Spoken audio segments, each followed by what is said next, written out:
Hai, Assalamualaikum warahmatullahi wabarakatuh. Balik lagi ke gua, Agus, salah satu personil dari Panggung Kita TV. Ya, kesempatan ini gua mau nge-share atau berbagi info dan pastinya lu yang nonton ini pasti jauh lebih tahu dari gua lah gitu. Tapi ada baiknya gue juga pengen nge-share tentang yang mau gue bahas satu ini. Apaan itu? Yaitu tentang kredit. Kredit apa? Kredit itu banyak macam-macamnya gitu ya. Sekarang apapun bisa dikreditin. Tapi untuk video sekarang gue pengen bahas tentang kredit mobil. Oke, kita mulai aja. Nah, kredit mobil. Ya, macam-macam sekarang kredit mobil tuh nggak mesti baru, tapi juga ada yang second gitu ya. Banyak kok, lu kalau searching di internet itu banyak banget platform-platform yang menyediakan kredit mobil second gitu. Banyak banget, nggak bisa dihitung sekarang udah banyak banget. Nah, oke. Kalau lu kredit, berarti kan lu bayarnya bertahap. Artinya lu per bulannya, tergantung dari tenor. Tenor tuh masih jangka waktu. Lu kredit mobil 3 tahun, berarti selama 3 tahun itu lu bayar gitu. Jadi misalnya lu 2023 nih ya, 2023 mulai berarti 2026 habis. Kayak gitu. Yang pertama kalau misalnya mau kredit mobil, lu harus skemain dulu dong duitnya. Gitu. Hati-hati ketika lu kredit, maka si penyedia kredit itu akan menganalisa keuangan lu. Nah, setiap analisa kredit pasti ngitung duit lu. Dari mana? Dari pemasukan lu. Misal lu kayak gue nih gaji gitu ya. Dihitung dulu ada angsuran KPR berapa, kemudian lu ada kartu kredit gak gitu. Atau ada kredit-kredit lain gak. Plus nanti kredit mobilnya. Gitu. Nah saran gue jangan maksa. Jadi jangan maksa kalau emang lu nilai sendiri keuangan lu kalau emang lebih sih. Misal gaji lu 15 juta. Gaji lu 15 juta. Lu angsuran rumah 5 juta. Kartu kredit lu gak ada utang. Terus ada lagi namanya kredit tanpa agunan lu nggak ada, cuman rumah doang lu 5 juta, lu udah 10 juta, misal lu udah nikah, lu udah ada anak, ya biaya hidup 5 juta, 7 juta lah. Nah berarti kalau 7 juta sama 5 juta 12 juta, berarti lu beli mobil yang angsurannya di bawah 3 juta. Ada nggak? Banyak.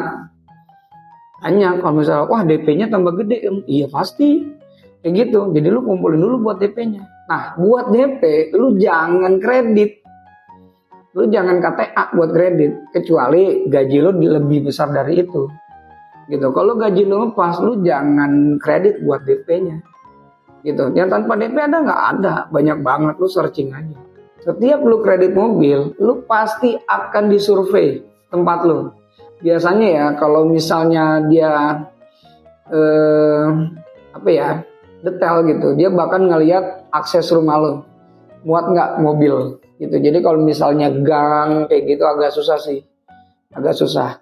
Tapi kalau misalnya dia ada lihat akses rumah lo ada, terus di rumah lo ada garasinya, itu kayaknya lebih gampang. Beda hal kalau lu minjem nama teman lo buat kredit yang rumahnya lebih bagus, yang akses jalannya lebih bagus, yang ada garasinya, lu minjem nama dia gitu. Padahal naruhnya di rumah lu. Misalnya rumah lu yang mungkin saat ini masih di gang kayak gitu, tapi itu bisa gitu karena yang dilihat adalah saat survei lu ngakunya mana yang rumah lu. Biasanya sih dimintain juga, itu buktinya apa kepemilikan rumah lu kayak gitu. Nah kredit mobil itu bro biasanya bunganya flat, nggak kayak rumah gitu. Kita kalau kredit rumah itu ada floating, ada bunga fix, ada bunga floating ya. Fixnya berapa tahun, floatingnya berapa tahun. Tapi gue nggak bahas itu. Nanti setelah video ini gue akan bahas tentang kredit rumah. Tapi sekarang kredit mobil dulu. Nah, kredit mobil itu biasanya fix. Jadi kita ada namanya DP dan juga TDP. TDP itu apa sih? Total DP. DP-nya itu buat mobilnya. TDP-nya itu ada total DP. Biasanya ada sama asuransi, sama biaya administrasi, proses kredit segala macam. Kayak gitu. Jadi lu diwajibin buat pakai asuransinya ketika masa kredit supaya apa? Nge-cover ketika amit-amit misalnya nanti mobil lu tuh kenapa-napa. Kayak gitu ya. Nah, yang harus lu pikirin adalah ketika lu udah disetujuin kredit mobil lu 3 tahun misalnya, berarti kan 36 bulan itu lu harus bayar rutin per bulannya gitu. Ya kalau simpelnya ya logikanya idealnya gitu ya lu bayar per bulan, selesai masalah gitu ya kan, selesai. Nah gue mau ngasih tahu resikonya. Jadi kalau mobil bergerak, kalau barang bergerak gitu, itu dalam tanda kutip penagihannya lebih dari sekedar barang tidak bergerak.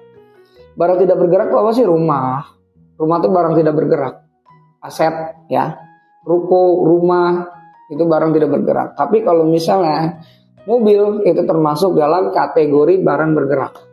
Jadi penagihan dari yang penyedia kredit itu ya, kreditur ya, dari si kreditor itu penagihannya akan lebih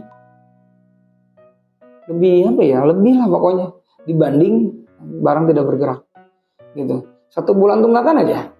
1 bulan tunggakan, lu jangan risih. Angsuran lu 2,5 juta. Angsuran lu 2,5 juta ya. Tiba-tiba lu nggak bisa bayar, apapun penyebabnya gitu. Apapun penyebabnya. Mendingan lu telepon duluan.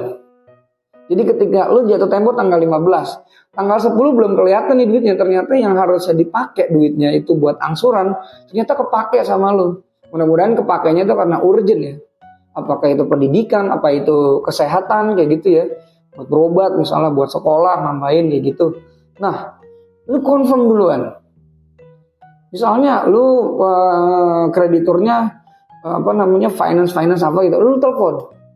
Saya misalnya namanya saya XX, saya Pak X gitu. Saya ada kredit ini, lu sebutin nomor kontrak. Nomor kontrak tuh ada di mana? Ada di perjanjian kontrak ya, perjanjian kredit itu ada. Nama lu harus transfer kemana, nomor kontrak lu berapa, lu sebutin dan lu confirm duluan. Saya bulan ini mungkin terlambat bayarnya. Jadi tanggal 15 lo jatuh tempo, lu pastiin saya tidak bisa membayar tanggal 15. Misalnya lu baru mau dapat duitnya tanggal 25 ketika lu gajian lagi. Tanggal 25 tapi akan saya bayar. Tolong hitungkan ya, lu minta perhitungannya. Tolong hitung. Nanti tanggal 25 berapa harus saya bayar. Loh, kenapa? Kok minta dihitungin? Iya, jangan lupa ketika lu tidak bayar, nggak bisa bayar sesuai jatuh tempo, maka lu ada yang namanya denda keterlambatan. Loh, kok ada denda keterlambatan? Ya, biasanya itu sudah ditulis di dalam perjanjian kredit. Besarnya berapa, lu mesti cek. Kita mesti aware sama apa yang kita kreditin. Ya, kita kreditin itu kita mesti aware gitu. Kena dendanya berapa, perharinya berapa. Gitu. Lu tanya sama orang adminnya. Atau sama orang-orang yang salesnya mungkin. Gitu, marketingnya. Jadi jangan sampai lu nggak tahu dendanya berapa. Minta aja hitungin. Sekarang penagihan banyak caranya ya. Ada via WhatsApp, ada via telepon gitu ya. Bahkan pinjol-pinjol itu bisa nge-WhatsApp teman-teman kita yang ada di kontak kita. Ya, kalau misalnya kita nunggak. Tapi gue nggak bahas pinjol sekarang. Gue bahas kredit mobil. Nah kalau misalnya lu udah tuker-tukeran nomornya sama adminnya ya. Jadi lu minta dihitungin tanggal 25 lu bayar berapa. Gitu. Jadi jangan sampai lu ketika tanggal 25, 26, 27, 28, ya lu telat 3 hari udah telepon, lu marah-marah. Jangan. Itu udah pekerjaannya dia. Lu mengingatkan lu punya angsuran. Harus lu bayar. Karena kan lu kredit, mobilnya lu pakai gitu. Kayak gitu. Itu kalau misalnya lu telat bayar. Misal lu nggak ada duit sama sekali nih, baru bisanya di bulan depan, sama lu confirm. Saya baru bisa bayar di bulan depannya nih. Saya baru bisa bayar di bulan depan. Nanti di bulan depan saya akan transfer langsung 2 angsuran. Gitu. Langsung transfer 2 angsuran. Oke Pak. Kata orangnya seperti itu, orang finance-nya. Oke Pak, Bapak bayar 2 bulan angsuran. Gitu. Jadinya sekian ya Pak. Lu jangan kaget. Kenapa? Karena ada jatuh tempo. Lu di tanggal lu jatuh tempo, lu baru bayarkan sebulan setelahnya. Berarti lu ada denda keterlambatan dalam. Bisa nggak dendanya nggak dibayar dulu? Bisa. Di hold dulu. Lu minta, Mas, Mbak, saya bayar angsurannya dulu ya, dendanya di hold dulu. Jadi di bulan depannya lu baru bayar angsuran plus angsuran yang baru itu. Gitu. Tapi lu jangan lupa dendanya di hold. Dendanya di hold nanti itu akan muncul kapan? Ketika lu pelunasan. Ketika berakhir masa kredit, lu jangan ngotot. Ketika ada denda keterlambatan, lu jangan ngotot. Dikasih tahu nih, ini dulu ada denda nih sekian. Tanya, oh saya terlambat bayar ya dulu ya. Tanggal berapa ya? Kalau lu lupa, lu tanya. Lu tanya gitu. Berapa denda keterlambatannya, bisa lu nego sampai syukur-syukur bisa dihapus denda keterlambatannya. Gitu. Itu kalau misalnya lu di bulan depannya. Tapi kalau ternyata di pertengahan jalan, lu udah kredit 1,5 tahun. Lu kredit kan 3 tahun nih. Kita kan kredit 3 tahun. Baru 1,5 tahun nih. 18 bulan. Ya. Ternyata keuangan kita nggak tahu ya ke depannya gimana. Keuangan kita anjlok. Entahlah. Pokoknya mengakibatkan keuangan kita anjlok. Gitu. Ya baiknya lu telepon orangnya, saya nggak bisa bayar, ya mobilnya dikembaliin aja. Kalau nggak dikembaliin bisa nggak? Bisa, dijual. Jadi lu cari orangnya yang mau beli, mobilnya harga berapa, pasaran second saat itu berapa. Nah terus itu buat nutupin kreditnya. Jangan lu jual ke orang, udah dijual ke orang, tapi nggak dilunasin kreditnya, problem melebar kemana-mana. Jadi yang nanti debt collector yang nyari mobil, yang pakai udah orang lain, lu yang dicari, debiturnya sebelumnya yang dicari, kasihan dia nggak tahu apa-apa. Kalau misalnya dia ngerti, oh ini BPKB-nya mana? Oh udah di leasing misalnya, ya udah selesain dulu, BPKB-nya ambil, kasih orang. Balik nama, selesai gitu. Dan gue berharap lo yang beli mobil juga, siapapun yang beli mobil, pastiin kepemilikannya tuh bagaimana. Bukti kepemilikan tuh apa sih? STNK, BPKB. Kalau STNK-nya doang, tanya BPKB-nya di mana. Jadi lo beli mobil, BPKB-nya di mana? Gitu. Nah terus misalnya BPKB-nya ada di leasing, ya berarti mobilnya di kredit. Jadi buat lo yang beli mobil, kalau misalnya beli mobil second, pastiin BPKB-nya mana. Nah, berarti BPKB-nya harus lu pastiin ada di mana. Nah, misalnya dia pegang BPKB-nya, terus lu curiga, wah ini jangan BPKB palsu atau enggak. Lu bisa cek di Polda, cek BPKB, bener nggak itu asli atau enggak. Gitu. Lu datang aja ke Polda, bawa mobilnya, misalnya lu mau meyakinkan, ya udah lu sama penjualnya lu pastiin BPKB-nya asli atau enggak. Kayak gitu, bawa BPKB-nya. Kalau misalnya asli, selesai masalah. Kalau misalnya BPKB-nya palsu, kan jadi temuan. Aman dong lu nggak jadi beli mobil bodong. Gitu. Kejadiannya banyak yang udah kejadian tuh, dijual beli mobil, BPKB-nya masih di leasing. Debt collector-nya datang, ya, gue berharapnya debt collector juga baik-baik ya datangnya. Baik-baik datang, tapi malah ribut gitu. Karena mobilnya udah di mana. Padahal itu prosedur leasingnya ya dicari aja mobilnya mana, ya orangnya mana, si debiturnya mobilnya mana. Omongin baik-baik. Udah bikin surat pernyataan, perjanjian bagaimana penyelesaiannya. Udah gitu aja. Jadi kalau emang lu udah nggak ada duit, lagi 1,5 tahun berjalan, ya udah, lu jual aja mobilnya, tutupin kreditnya, selesai.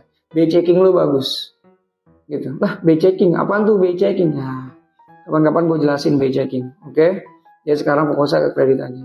Syukur-syukur lu kredit mobil sampai 3 tahun selesai. Lebih syukur-syukur lagi lu beli cash, nggak ada tanggungan per bulan. Itu kan bagi yang punya duit, oh ya jelas. Gue sendiri pun juga mikir-mikir kalau beli cash gitu. Tapi kalau belum ada cash, belum bisa kredit, gimana dong? Gue butuh mobil. Ya, sekarang udah banyak kok mobil online itu ya, kita bisa pakai kan, banyak kok contoh-contohnya yang hijau-hijau itu aplikasinya.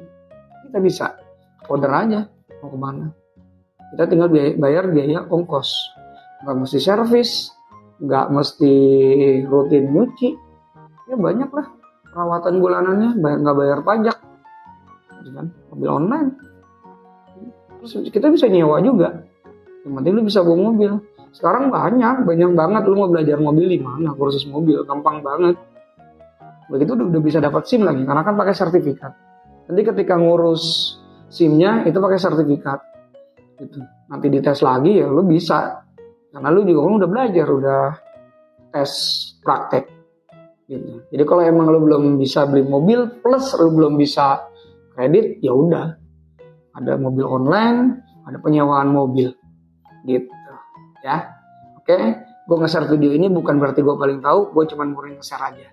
Kalau emang video ini berguna buat lo, bermanfaat buat lo, udah share aja ke teman-teman lo supaya nanti bisa jadi bahan pertimbangan.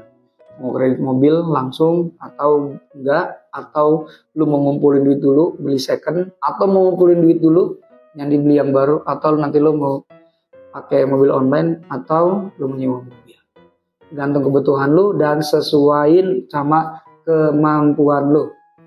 Kita pengen hidup tenang kan? Jangan sampai mobil sih punya di garasi, tapi kita diteleponin terus. Setiap hari diteleponin, kapan bayar. Kalau ke rumah, kalau datengin ke kantor. Gitu. Malu sama teman-teman kita juga kan? Kasian. Kalau kita datengin, kalau datengin istri kita, kitanya kerja, didatenginnya ke rumah. Kasian istri kita di rumah. Sama anak-anak atau ada orang gitu.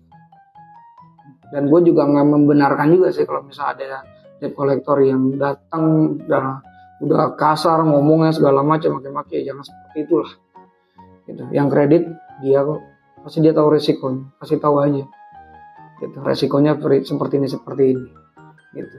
Yang mesti ditindak memang dari debt collector yang maksa, yang kasar, dan juga si debitur yang hilang, nggak pernah konfirmasi, terus tahu-tahu dijual, janganlah, nggak boleh, jangan jual beli barang yang masih dikreditin. Kalau nggak salah itu ada pidananya, cuman gue nggak tahu pasal berapa. Yang jelas nggak boleh seperti itu. Oke, guys, thank you.